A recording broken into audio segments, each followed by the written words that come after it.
ఒక్కసారి తెలుగుదేశం పార్టీ ఏ పరిస్థితిలో స్థాపించబడిందో ఒక్కసారి ఆలోచన చేసుకుంటే 1982 మార్చి 29న ఎమ్మెల్యే క్వార్టర్స్లో కీర్తిశేషులు నందమూరి తారక రామారావు గారు ఆ రోజు ఉన్నటువంటి రాజకీయ అనిశ్చితను దృష్టిలో పెట్టుకొని పేద రైతులను దృష్టిలో పెట్టుకొని కార్మికులను దృష్టిలో పెట్టుకొని ఆంధ్ర ప్రజల్ని దృష్టిలో పెట్టుకొని రాజకీయ చైతన్యం కల్పించాలి అన్ని వర్గాల వరకు అని చెప్పి ఈ పార్టీ స్థాపించడం జరిగింది. ఆ రోజు స్థాపించిన రోజు ప్రజలే దేవుళ్ళు, సమాజమే దేవాలయం అనే నినాదంతో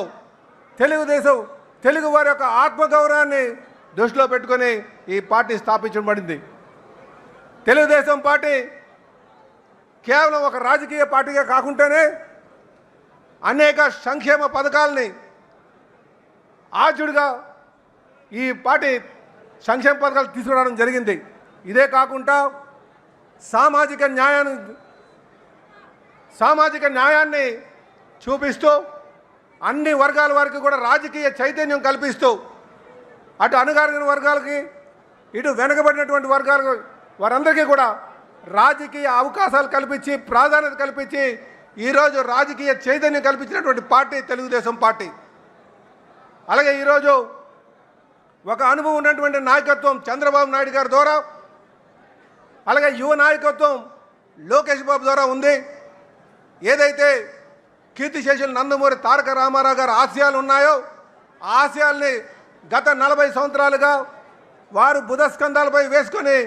నడిపిస్తున్నటువంటి తీరు మీ అందరికీ తెలిసిందే. ఈరోజు మేము ఏదైతే కీర్తిశేషులు నందమూరి తారక రామారావు గారి ఆశయాలు ఉన్నాయో